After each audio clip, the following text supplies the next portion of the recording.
We're obsessed with scale. We track the giants, China, India, the US, and we measure success by how many millions we can cram into a city block. But there is another world out there, a world that exists in the shadows of the map.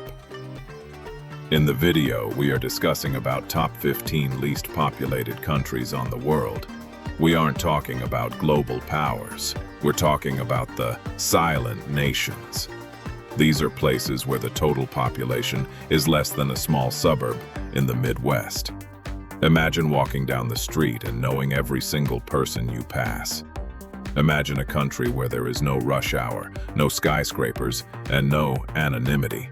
It sounds like a paradise, but the reality, as you'll see, is far more complex. Look back at 1980. The world was beginning to explode. Population growth was a global headline. But look at these lines on the screen. While the rest of the planet was sprinting forward, these 15 nations were crawling, sometimes even standing still. Why? Is it the isolation, the geography, or something else? Notice the names that appear on this list. Vatican City, Tuvalu, Nauru. These aren't just statistics. These are fragile cultures holding on to their identity while the rest of the world changes around them. It's a slow-motion struggle against the tide of time, and every tick of the year on this chart tells a story of survival. Now, move into the early 2000s. You'll notice the shift in top 15 least populated countries. The pace starts to change. We see nations like Tonga and Kiribati starting to pull away from the pack.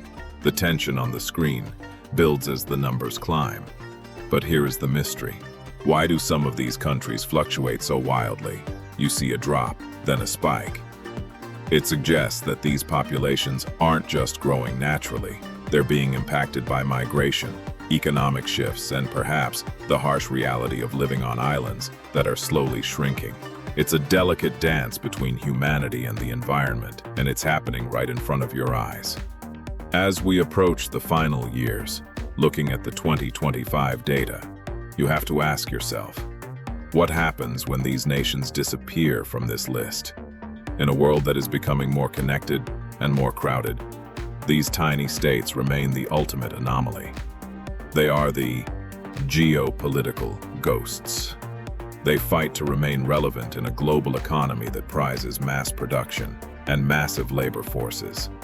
These countries are proof that size doesn't necessarily dictate importance, but it does dictate a vulnerability that most of us will never have to face. When you look at these numbers, you aren't just looking at citizens, you're looking at the last few holdouts of a completely different way of living. So, what's the takeaway here? Is the shrinking population of these regions a sign of modern decay? Or is it the ultimate form of sustainable living? It's a question that experts are still debating, but I want to hear from you. When you look at the trajectory shown in top 15 least populated countries, do you see a future for these nations? Or do you see a countdown to them being swallowed by the modern world? Leave a comment below with your take. I'm reading all of them. Don't forget to hit the like button if you enjoyed this journey into the unknown, and subscribe for more deep dives into the hidden numbers that shape our world. I'll see you in the next one.